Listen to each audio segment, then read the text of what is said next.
Uneducated Economist here. So in this video, we are going to be talking about how it is that they are hiding the depression from you. And most people are feeling it, so it doesn't feel hidden, but yet all the numbers are showing something much different. And they are saying, no, this isn't a recession yet. We aren't not in a depression. The numbers are showing a strong consumer and a resilient economy, and yet everybody is feeling this pain and suffering, and the confusion seems to be so massive out there when it comes to the conversations that I have with people, or even the articles that I am reading and some of the comments that I find here on YouTube.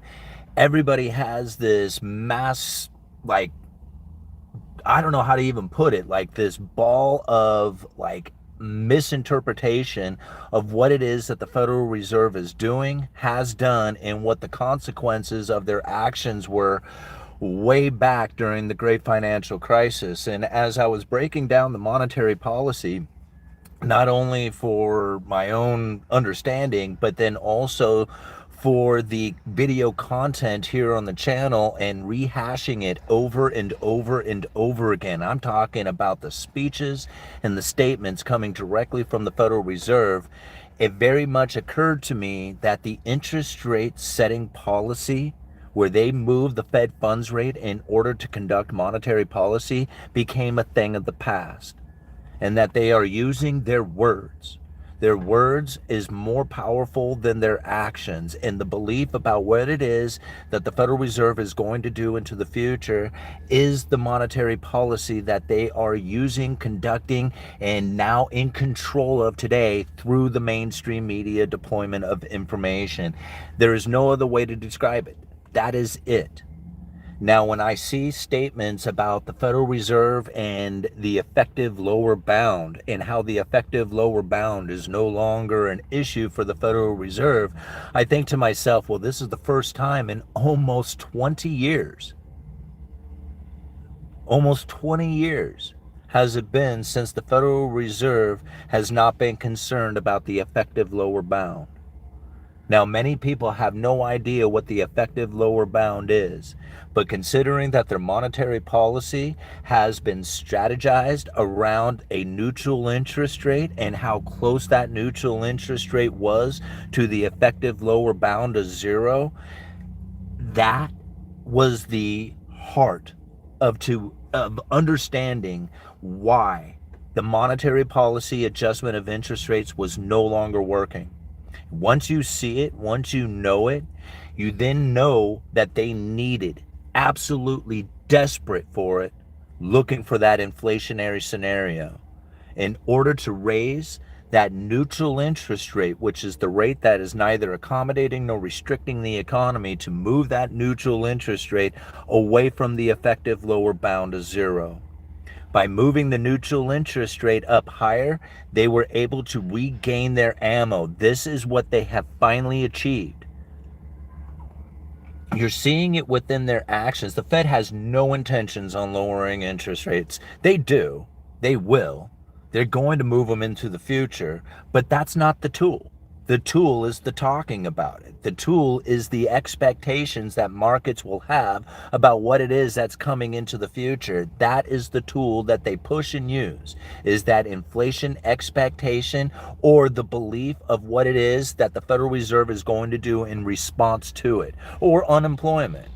The employment scenario. It's funny how so many people are hyper-focused on employment. I think to myself, isn't it not still like historically low?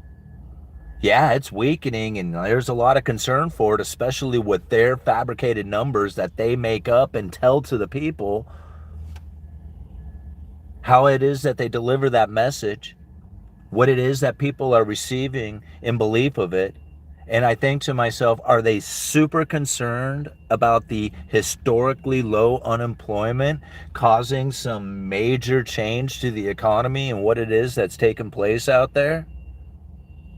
When the entire time leading up to this, they had said it over and over again that the inflation had an insensitivity to a tight labor market, meaning that all the people working from the end of the Obama administration all the way through the first Trump administration, leading up into COVID, and then again after COVID, the historically low unemployment, which would normally have caused an inflationary scenario, was not a concern for them. Very interesting to think about that it's now all of a sudden a concern. That doesn't make any sense unless it's delivered to you constantly that it's a weakening labor market and things need to be concerning and we're really cautious and we don't know and we got to be supportive of this historically low unemployment. Meanwhile, inflation seems to be running rampant. I can't get this inflation down. Darn that inflation. Super inflation all the time. Consistent inflation running moderately above 2%. It's like it's not even at 3%. Now, I know a lot of people will argue with that one, but we're going off of their official numbers, right? Yeah. I mean, what else is there to look at? I think to myself all the time, I'm thinking, man, they leave everything so open-ended, so obscured, so misunderstood that nobody has any idea of what it is that's actually going on with monetary policy. And the way that they deliver the monetary policy is through the assurance of what it is that they are going to do with the interest rate setting policy that doesn't really actually move. I mean, think about how many interest rates have been moved since the Federal Reserve started cutting rates. It's very infrequent. It's not a steady interest rate cutting policy. It's a wait and see constantly policy. Interest rate setting takes 6 months to a year to impact the economy. But the expectations and the belief of it and the reactions from the market are instantaneous. That is the power that the Fed uses. It's the power that then has been developed over the years so that they could use it to the full advantage. I've said it over and over again. It's not so much about the interest rates, but what markets believe the interest rates are doing and why. If you believe that they are cutting because of a weakening jobs market, because of a recessionary pressure that is coming, that is going to have an impact on the economy that is going to be far different than in a Federal Reserve that is being generally supportive of the economy. I don't know how else to say it. People ask me all the time, what's going on within the economy? And I think to myself, man, that's yours. That is your own economy to own. What position have you taken? Are you deeply in debt? Do you have a business? Are you starting off at 18 years old trying to figure out what to do? Or are you 80 years old trying to figure out how to hold on to your retirement? These are so many different questions and angles that you would have to look at in order to figure out what it is that you need to do to position yourself. There is no way anybody could come out and say, I could tell you what's going on with this economy. You have to own it for yourself. I can see what's taking place with monetary policy much differently than what a lot of economists are saying out there, because most economists have been trained, have learned how to understand what it is that the Federal Reserve is doing. And by having that training and that understanding, they have misunderstood what it is that the Federal Reserve is now doing with their monetary policy, because it is very different since the Great Financial Crisis. And even the idea of using forward guidance is a misunderstanding by most people out there who even understand the idea of forward guidance, not realizing that signaling, jawboning, forward guidance, or what I like to think of as credible threats, are very different in the way that they are used and deployed. I think about what happened when they said that they were going to keep interest rates extra low, extra long for an extended period of time to make sure that the job was done. Stay the course. How many people took that into consideration and believed that it was going to cause a hyperinflationary scenario? Everybody thought it. The Fed said that they were going to stay extra low, extra long for an extended period of time and keep the inflationary scenario going. And everybody lost their mind. They lost their mind over it.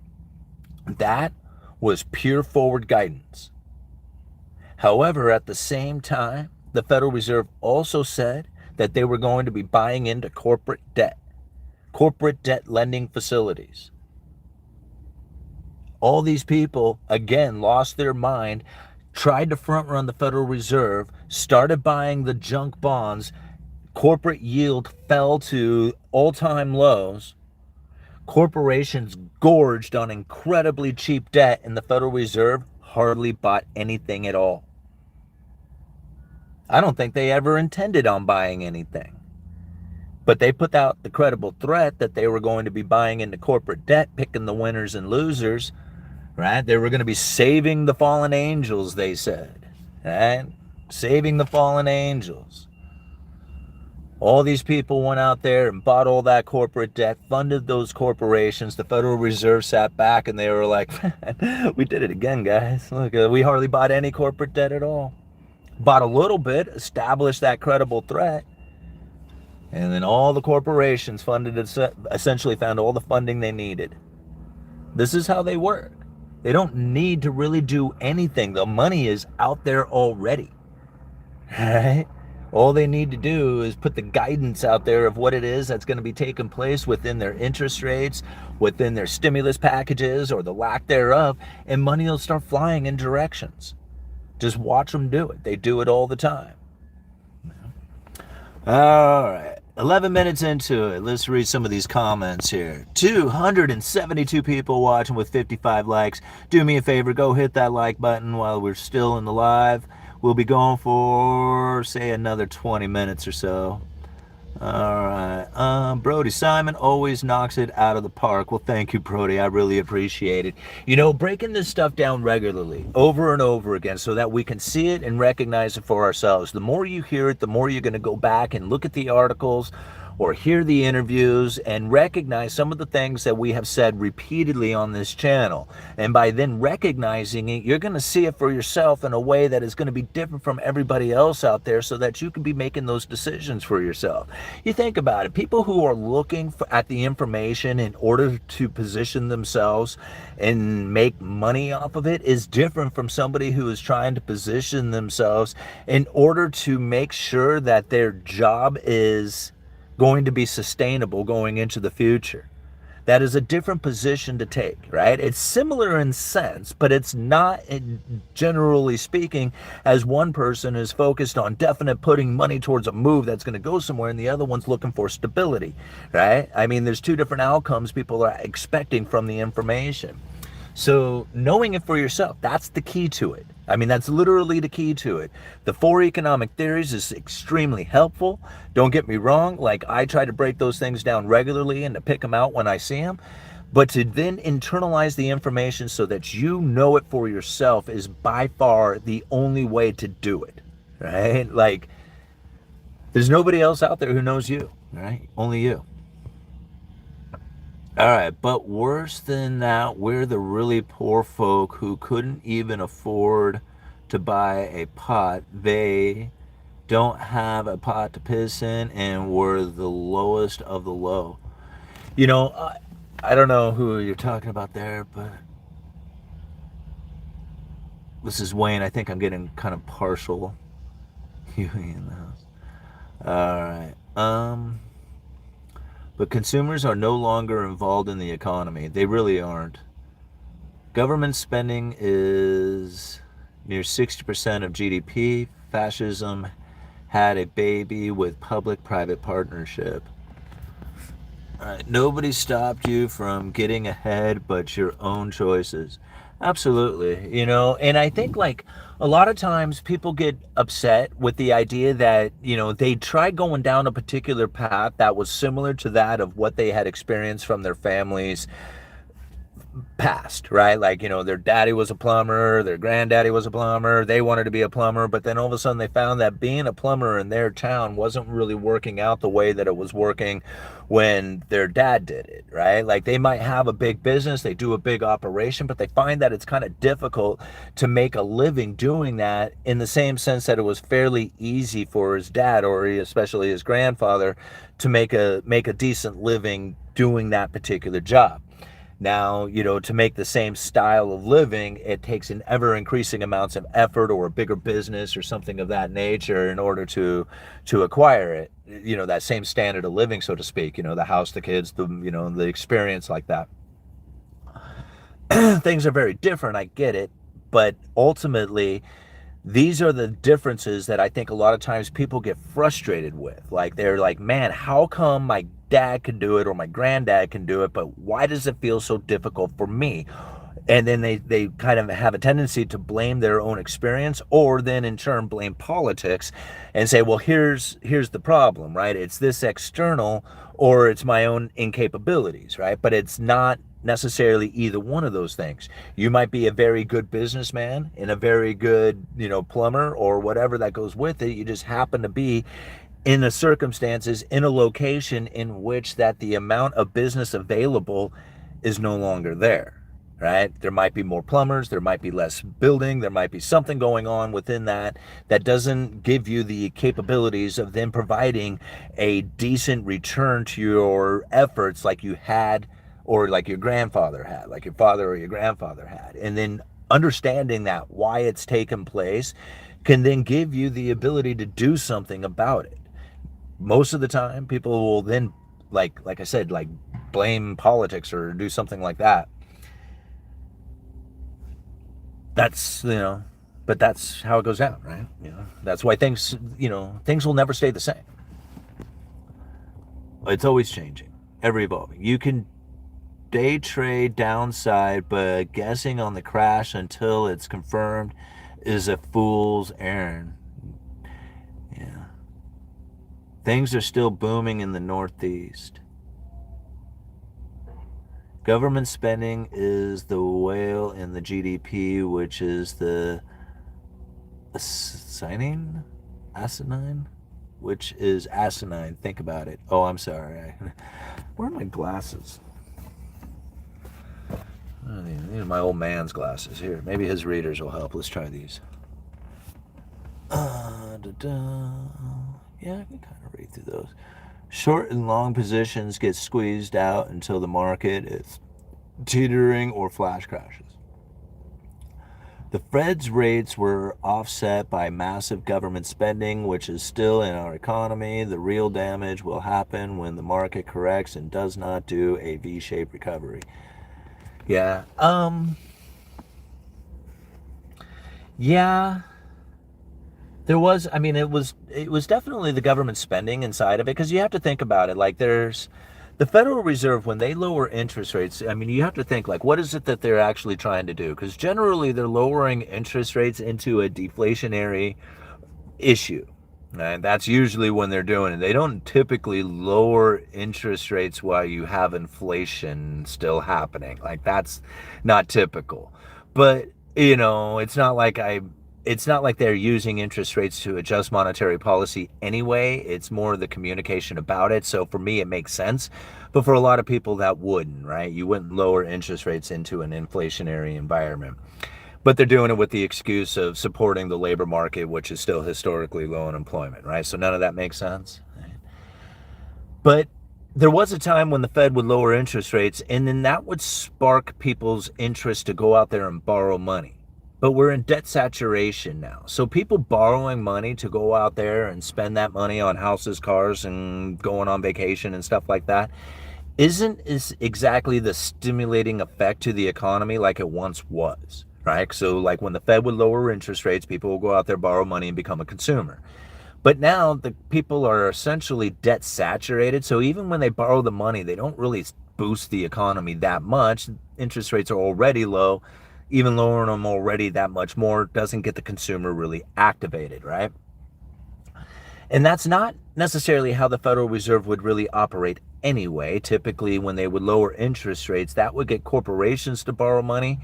And then that borrowing of money would eventually get hiring of people, and that hiring of people would increase the labor market, or increase the labor, right? Then you would have more people working, more people consuming, you have the supply demand imbalances, and then the inflationary pressures would begin, right? So it wasn't necessarily people just borrowing money and going out there consuming. That was definitely part of it. But it was the corporations borrowing money and then stimulating the economy by hiring people, and that hiring people would eventually move into the consumer, right? It would increase the consumption, the aggregate demand. Now, the Federal Reserve found that they don't really get that stimulating effect out of the labor market when they lower interest rates. After the great financial crisis, we had, it did have a huge, unemployment rise, but then it went to historically low unemployment. And it didn't produce the inflationary scenario that the Fed was looking for. So even though you could lower interest rates, get people to borrow money, even get the corporations to borrow money and hire people, have really low unemployment, it didn't do it. It didn't do it. See, this is the problem. People want to argue with that. That's fine, but it didn't do it for the Federal Reserve and their monetary policy, and that was their problem. They explained it many times. John Williams' speech, Monetary Policy Strategies for a Low Neutral Interest Rate World, described it exquisitely. Ben Bernanke was warning of it back in 2002, right? In a speech that he was given, Deflation, How to Prevent It from Ever Occurring Here. They knew that situation was coming, and that lowering interest rates was no longer going to be the effective tool. It was not going to get more hiring. Even if it did get more hiring, it wasn't going to cause an inflationary scenario, even with historically low unemployment, and that was proven after the great financial crisis, right? So how is it that you get any kind of stimulating effect out of the economy? It's like you can't get it out of the consumer anymore. Those people can go to work, workforce, go to work, doesn't matter. You guys don't do enough to actually participate in the economy anyway. So now what?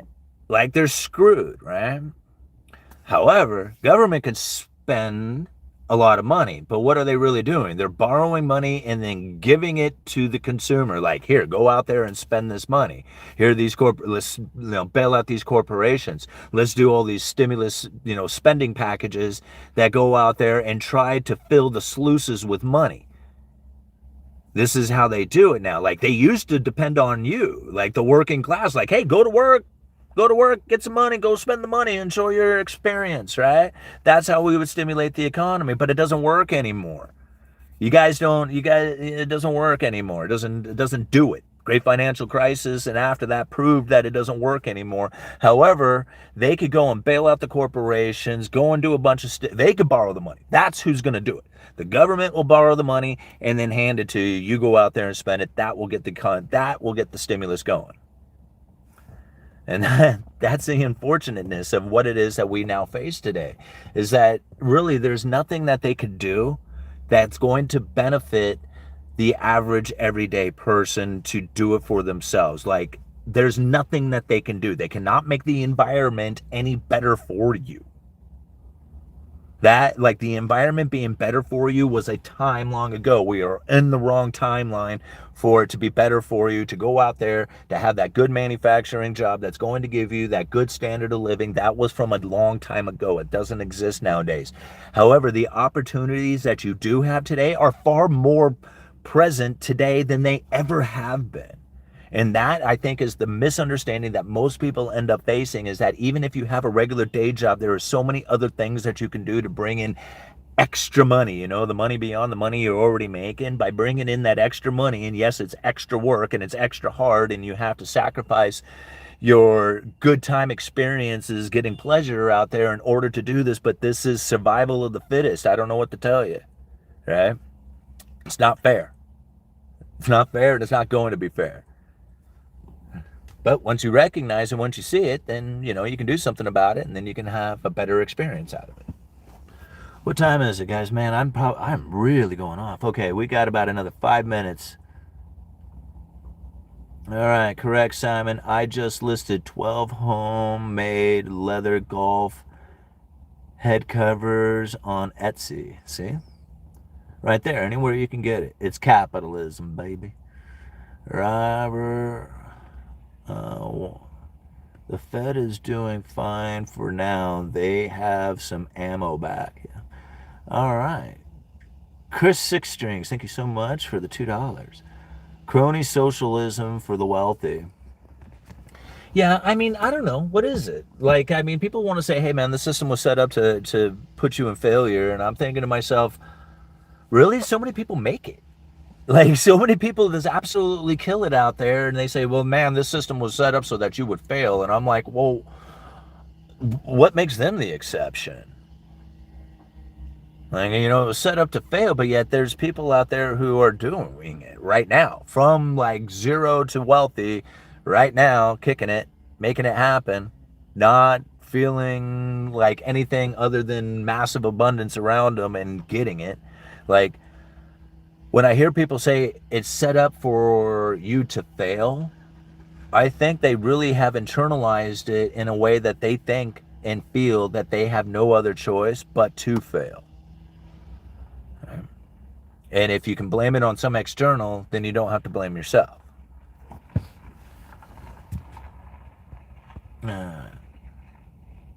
So Powerball is a waste of money unless you win. Yeah. History tells us that once the average person spends half their income on food, they will stop having this system. Yeah, you're right about that. They're right. They basically attempt to overthrow the government. Once you get to 50%, is from what I've heard too, right? If you spend 50% of your income on food, you'll lose it. Alrighty, guys, we're gonna call it here in 3 more minutes. All right, I totally agree. Blame Simon.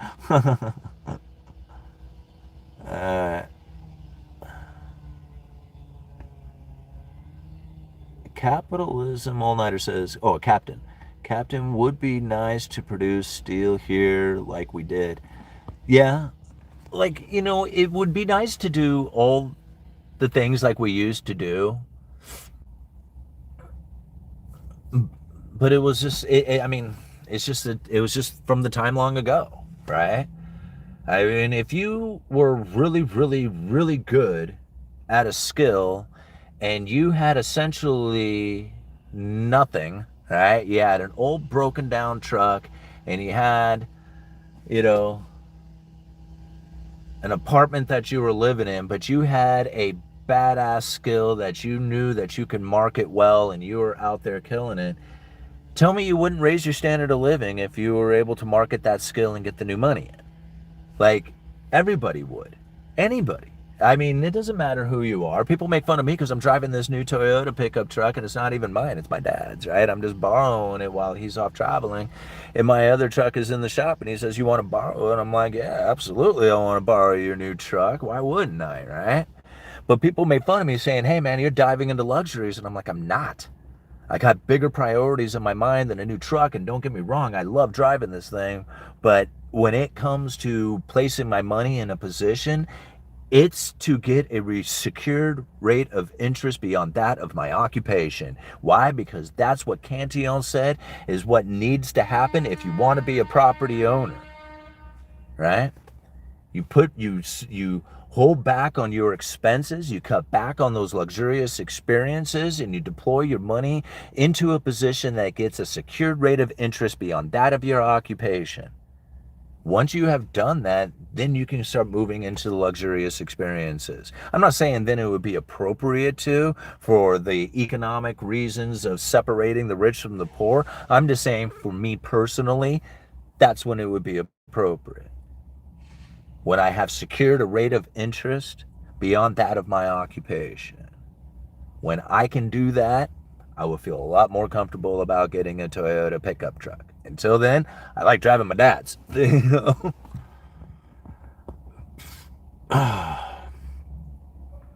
Those Toyotas are nice. They really are. They really are. Like, I mean, it was a little small when I first got into it. I'm thinking, well, I would like a little bit bigger vehicle because if you think about it, I'm driving the Suburban around, right? But really, I enjoy driving it. It's a comfortable vehicle. It's nice to drive around. 50K for a new car, pathetic. Yeah, not me. Back to the women make the world go round. Okay. Alrighty, guys. I'm going to call it quits. You're all awesome. Thank you so much for being here. We got 304 people watching with 115 likes. Thank you so much for hitting that like button. Thank you so much for that $2 super chat. That came from Chris Sixstrings, the $2 super chat. Thank you very much for that support. Let's see here. What can I add? I don't know. Let me give you guys a shot of the river, and then we'll call it. Right. So this is what I've been looking at while I was doing the live stream. Right. It's what I get to look at every single day. Pretty cool, right? Uneducated Economist. You guys let me know.